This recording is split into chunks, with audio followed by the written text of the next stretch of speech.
Let me tell you, normally I record with a script. Normally, at least if I don't record with a script, I record with a prompt or I put on like little notes.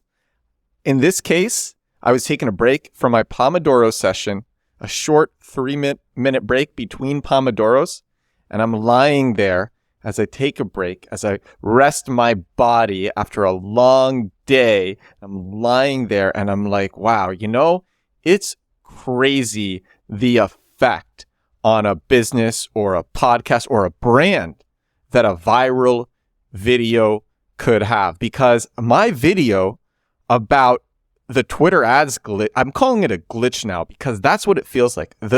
My video about the Twitter ads glitch that I made is up to, it just passed 500,000 viewers. And yesterday was my best podcast day by far because the call to action at the end of the video is check out this podcast. And then even today, I'm having an incredible day. I've had so many people listen to yesterday's podcast, and then I had people go and check out my back catalog. This is insane. I have actually a lot to talk about. And so instead of recording with the script, I'm off the cuff. I'm going crazy with this one.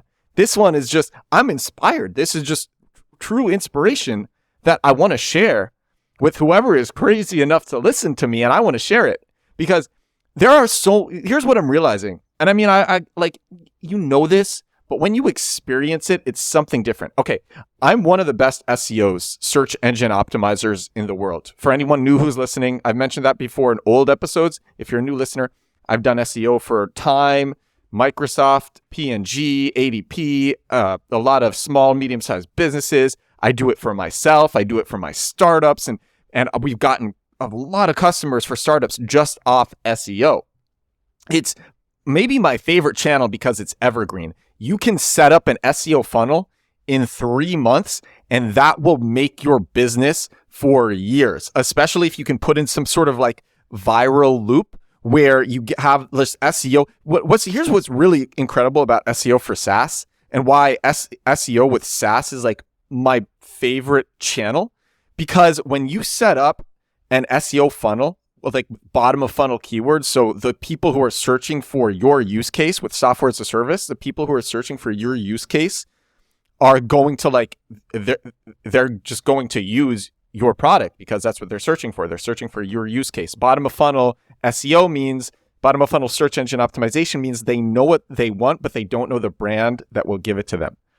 And so they're searching for what they want. They find your brand. It gives it to them. This is if you have a software as a service product.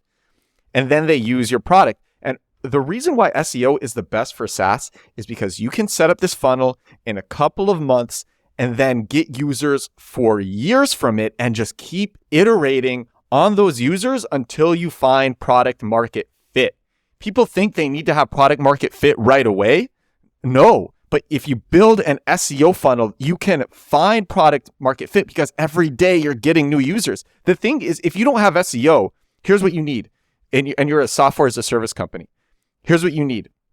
Or honestly, a lot of other companies are similar to this. It could, even a podcast. If you have just a bad product, but you do a launch. Maybe you launch on Product Hunt, or you have a viral video like the TikTok that I had. I hope this podcast is good enough to retain people. I hope I have some product market fit with the people who are checking this podcast. But if I don't, I'm going to set up an SEO funnel for it as well, so I can iterate, so I can change up the style, so I can change up the subject matter, so I can change up what I'm doing with the pod. And that's why SEO to me is my favorite. Viral videos are amazing. People underestimate the effects that a viral video has, but at the same time, people over exaggerate the importance or the necessity of going viral. It is great, but if you do not have a good enough product, people will not stick. The best, a friend said this to me. He said this to me today. He's a great marketer. His name is Yuri, and Yuri is a listener. Yuri, I actually realized I disagree with what you said to me over lunch. Yuri said the best marketer in the world can't make a bad product do well. And I'm going to say I disagree with that. And here's why. Now, you are right with traditional marketing. If you make a bad product, a bad brand, go viral, people will not stick. They will leave. If you do a big launch, you have a good product hunt launch or something, but the product is no good, people are not gonna come back. I've seen that happen. But if you can find use cases for the product with search engine optimization, or you can find, I guess it's Twitter ads hack, but it's not as good as search engine optimization. The search engine optimization bottom of funnel SEO is like the best.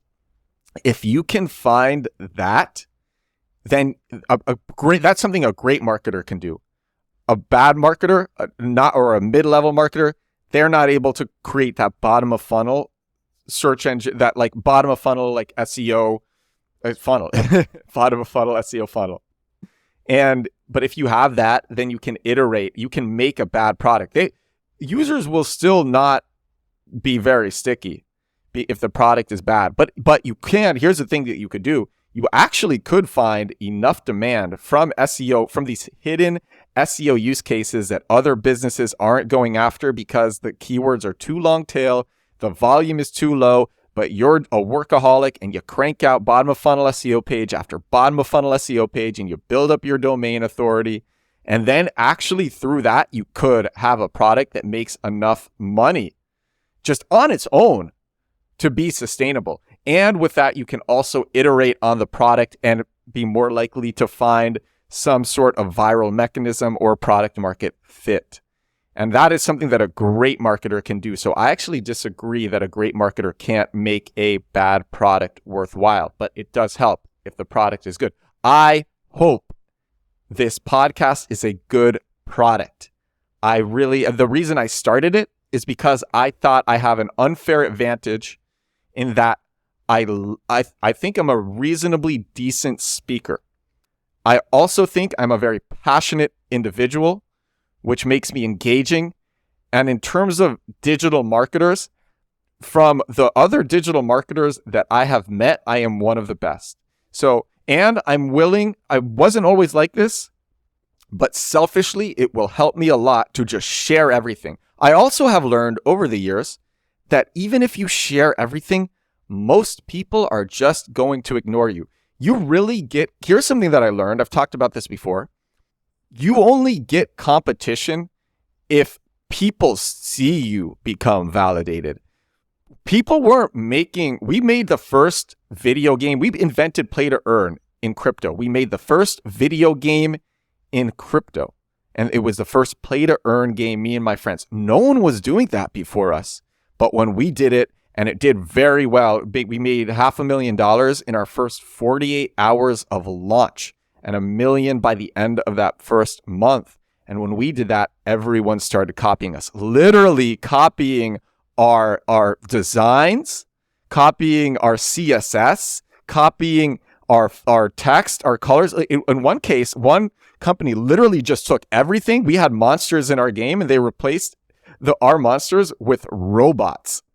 And then they got $2 million of funding from a huge company in crypto. I can't say it. Maybe I've said it before, and if I did, I probably shouldn't have.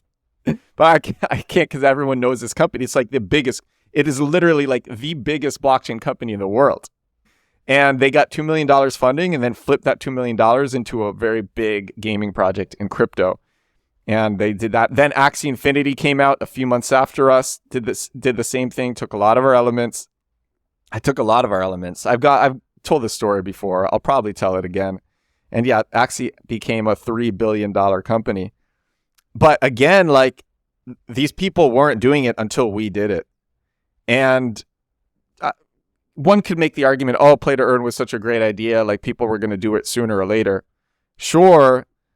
But I mean, it could have happened. It could have happened before and it didn't. It actually could have happened before and it didn't. And so even during 2017, when people were making tons of money off initial coin offerings, people could have done what we did and they didn't. And then when we did it, everyone started doing it. And so a good product helps. I'm going to go back to my main point. A good product helps, but like SEO is my favorite. SEO is my favorite channel. Search engine optimization is my favorite channel. You can find an incredible product market fit just by iterating off the users you are getting from a good search engine optimization funnel. I'm talking bottom of funnel keywords, not top of a funnel, not top of funnel like exploratory and competitive and head keywords. No, I'm talking long tail, bottom of funnel use case keywords that fit your brand. I'm going to do that for this podcast. I'll even tell you guys, because I share everything. I'm going to be going after best entrepreneur podcasts. That's a keyword. Motivational business podcasts. That's another keyword. And there was a third one. And these are keywords which I've identified to not be too competitive, which are in my niche. And I'm going to go after these keywords. And why am I sharing this with you? Because I am a crazy person, just like I did with the Twitter ads hack, with the Twitter ads glitch. I'm telling all the gold miners where the gold mine that I discovered is. And maybe the gold miners will like me for it. I don't know. I think I have like some good people who are listening to this podcast from the viral TikTok. I'm going to make a lot more. And I at this point, I hope that the product is good enough for my listeners to stick. That's what I hope. And I'll say this, I actually didn't plan on going viral with TikTok to this podcast. I was just like, oh, how am I going to get listeners to the podcast? Oh, I'm going to make an SEO funnel. And then they're going to come every day and the product's going to be good enough, I hope, and then they will stick. And that was actually like my go-to-market plan, make the SEO funnel. And I know that I'm good at making things go viral. I was an early viral video producer on YouTube. And so this expedited things a lot. We'll see if they stick. Also, the last thing I wanted to bring up, because a lot of my listeners now are still very interested in Twitter ads. I'm still very interested in Twitter ads. I'm still running my campaigns and starting new campaigns. The last thing I want to bring up about this Twitter ads glitch, where I get 1.3 million impressions for just only dozens of cents. In this case, 60 cents, 2,000 link clicks for 60 cents. That's 21,000 impressions per penny, 33 link clicks per penny. So these people were doing this. We're doing another campaign with our startup commit club. These people I mentioned yesterday, like these people are leaving phone numbers. I actually message these phone numbers now. I'm messaging these phone numbers on WhatsApp asking, hey, like, what are you looking for in our product? And they are actually giving real answers. These are not bots. These are real people who are using it. And to this one affiliate product, I had a conversion. I already had a conversion. I talked about that on the first one where I shared about Twitter ads. And this one actually was a low. I think the product, this one was a lower tiered one that I said my LTV was like 60 for my affiliate LTV was 60 for one conversion. I was wrong about that.